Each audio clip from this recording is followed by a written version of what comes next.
Do you need to pass GED Social Studies? Well, then you'll need to understand the basics of how US elections work. And that's what I'm going to tell you here in this video. So our starting point today is with the two big US political parties, the Democrats and the Republicans. And the key thing to remember is that each party has different views on issues like healthcare, tax reform, and the economy. And we call these views platforms. And what it really boils down to is that the two political parties have a different view on the role of government. So for example, some believe that the government should provide health care, and others believe that the government should just stay out of health care. And that's just one illustration of the different views on the role of government between the two political parties. Now, not every candidate who runs for office to try to become the president will identify as a Democrat or a Republican. And we call these candidates third-party candidates who run for smaller political parties. So for example, in 2016, Dr. Jill Stein ran under the Green Party. And the key to remember about third-party candidates is that they're not expected to win, at least not by most people, but they can steal votes away from the other parties. So for example, maybe someone who usually votes for the Republicans might decide to vote for a third-party candidate, and that would be one less vote for the Republicans, or vice versa with the Democrats. And a famous example, someone who I'm sure needs no introduction, is Kanye West, who ran as a third-party candidate recently in 2020. I have decided in 2020 to run for president. Now, not every voter identifies as a Republican or a Democrat, and we call these voters independents. Now, there are two phases of the election to understand, and there's the primary election and then also the general election. Now, in the primary election, candidates within each party are going to compete against each other to win their party's nomination. So in the primaries, it's Democrat versus Democrat and Republican versus Republican. Now, here, this is an example here of the 2020 Democratic primaries, and some of the candidates were Joe Biden, Bernie Sanders, and Elizabeth Warren, among several other candidates. These are just a few here, and the key that I want you to understand here is that these were all Democrats running against other Democrats to see who would win the party's nomination. To use an example with the Republicans here, we see in the 2016 Republican primaries, some of the Republicans running against each other were Donald Trump, Ted Cruz, and Marco Rubio, among several others. So in both the primary election and in the general election, we see debates. And a debate is just an event in which presidential candidates discuss or argue for why they would be the best president. You never said that. No. All right. Come on, Joe, you won't. Look, here's the deal. You're an honest guy. Why don't you just tell the truth here? We all make mistakes. I am telling the truth. You were prepared to cut and advocated for the cuts of programs. I did not. There's a lot of fun up here tonight, I have to tell you. Thank you for the book. Donald, relax. Go ahead, I'm relaxed. You're the basket case. So I want to talk about the concept of delegates now, and delegates are actually a rather complicated and confusing topic. And you don't have to know that much about delegates for the GED test, which is a good thing because, like I said, it is a little confusing. But there are some basic things to know that we're going to cover now, and I want to use the 2020 Republican primaries as an example here. So as you can see, the 2020 Republican primary was Donald Trump versus the challenger Bill Weld. And we see that the delegate count for Donald Trump was 2,549, and Bill Weld only had one delegate. And in primary elections, the way it works is that the candidate must win the majority of the delegates in order to win that election. And it's a little different for the Democrats and the Republicans, but it's a similar idea. So for the Democratic Party, the delegates are chosen by the voters, and the candidate with the most delegates wins. And for the Republicans, it's similar. There's some differences, though, but we don't need to know too much about the details. I just want you to be aware that a delegate, it's just an elected representative sent to a party convention, and delegates from each state select each party's candidate. So just know some basic concepts about delegates, and I just wanted to use this as an example here. And what I also want to point out here is that Donald Trump was already the president in 2020, right? Because he won in 2016. And what we call the current president is the incumbent. So we would say that in 2020, Donald Trump was the incumbent. And Bill Weld was the challenger, and at least in recent history, there's never been an example of a challenger in the same party challenging an incumbent president and succeeding. And so there are also term limits here, right? And each president will serve a 4-year term. So that's why we saw that Donald Trump was president from 2016 until 2020.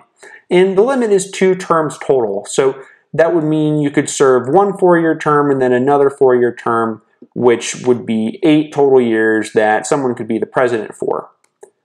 Now, there are also conventions, and a convention is an event held at the end of the primary season when the delegates select the party's candidate.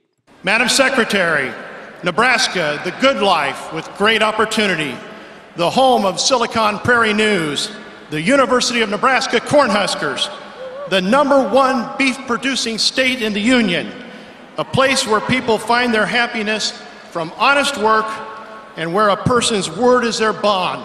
Cast their 36 bound delegates for the next President of the United States, Donald J. Trump. As a member of the International Union of Bricklayers and Allied Craft Workers, Local 1 St. Louis, I love walking around the city and seeing the contributions that my brothers and sisters have made. We stand ready to rebuild our nation's infrastructure, and with Joe Biden's leadership, we'll create millions of new jobs, building back better.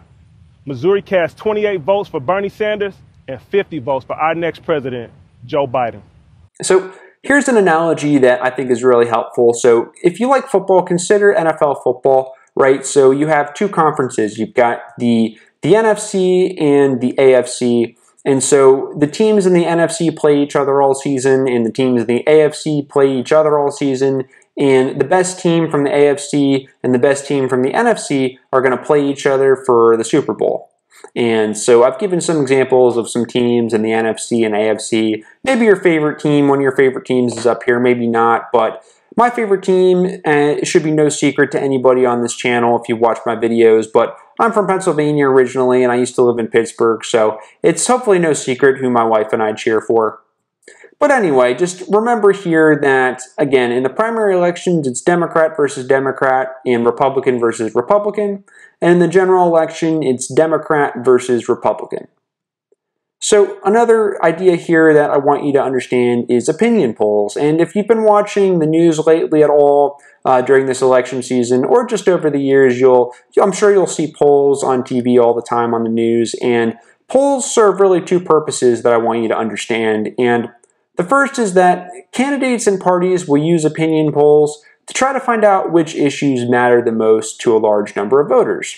And why would they want to do that? Well, so say for example, as a Democratic candidate, they want to win votes. They want to get people to vote for them, just like the Republican candidate wants to get people to vote for them, right? So each party has a candidate, and that candidate is trying to win votes. So it's useful to know which issues matter the most to a large number of voters so that they can address those issues and hopefully win voters over to their side. And another purpose of polls is just to tell us who is predicted to win the election, right? So you'll see polls that will show you maybe this candidate's up by 2 points or 5 points and this candidate's losing by 5 points. And those polls are just there to help predict who's going to win the election. Sometimes they're right, sometimes they're wrong, sometimes majorly wrong. But these are the 2 main purposes of polls that I want you to understand. And so now we can finally talk about the general elections. So in the general elections, the citizens are going to vote, and their votes are going to be counted or tallied up for each state. And one of the most important things to understand here that a lot of people have trouble grasping, and a lot of people with college degrees also don't understand this. So if you've never heard of this before or you're not clear on this, don't feel bad, because actually surprisingly a lot of people don't know this. But there's a difference between the popular vote and the electoral college. And the popular vote is just the total number of votes that a candidate gets. And the electoral college is actually, it's like delegates, it's actually kind of a confusing concept, but the way I look at it, and I think the easiest way to understand it, is to just understand that each state is worth a specific amount of electoral votes. So we see on the map here, right, we'll see different states here, like for example, here's Texas here, and Texas is worth 38 electoral votes. So if a candidate wins Texas, if they get the most votes in Texas, they will get 38 electoral votes. And so we can use California as an example too. So right here is California, and we see that California is worth 55 electoral votes. So whichever candidate gets the most votes in California is going to get those 55 electoral votes. And the key, this might even be the most important point of this whole video to understand, but the key here is that whoever gets to 270 electoral votes first is going to win the election.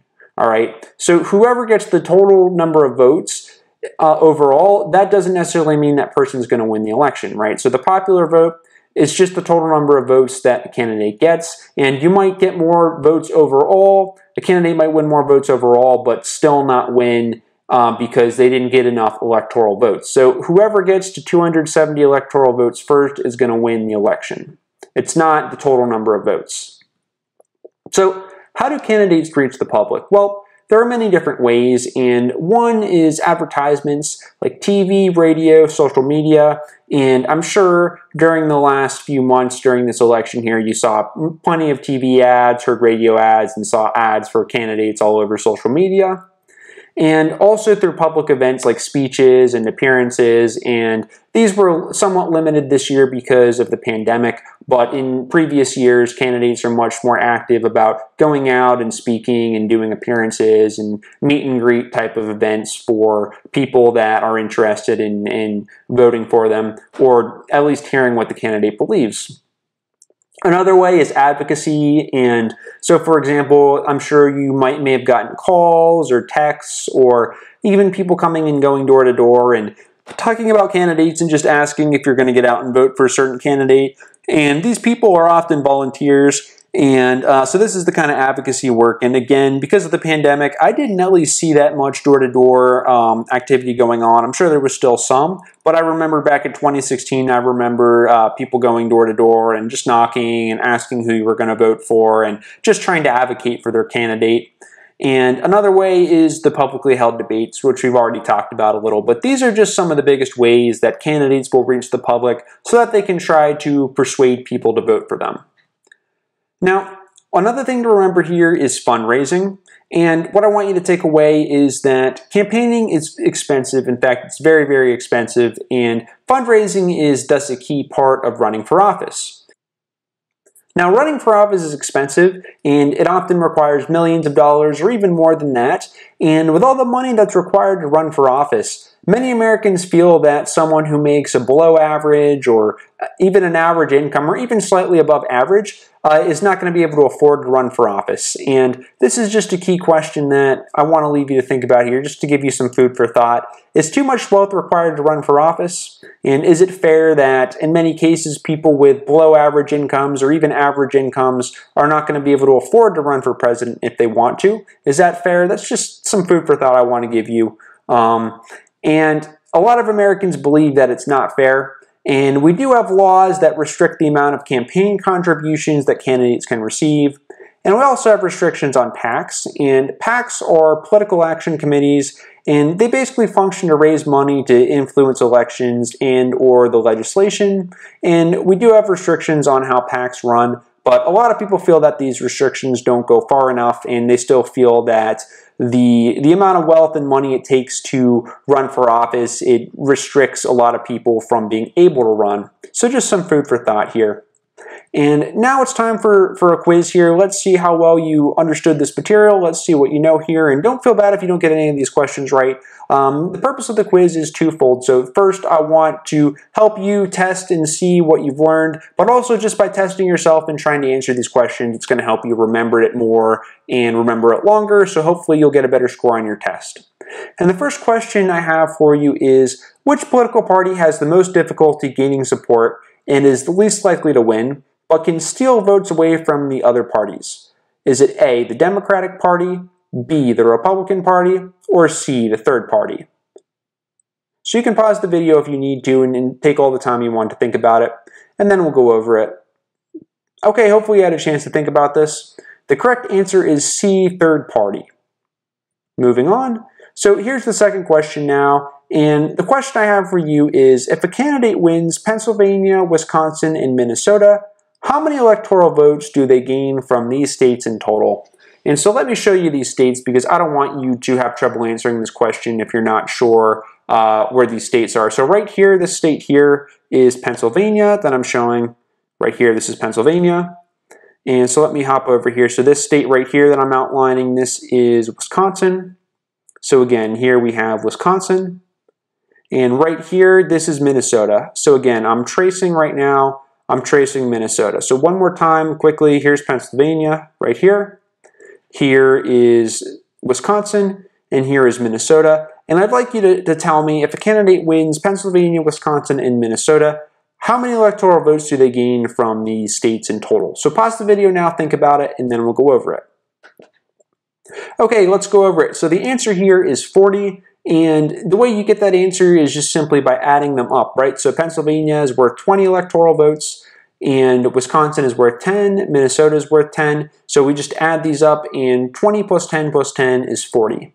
So I just want you to see here a little bit about how the electoral votes work and how when a candidate wins a state, they get a certain number of electoral votes. All right, question number 3. Suppose that during a general election, one candidate wins over 270 electoral votes, but the other candidate wins more votes overall. So who becomes the president?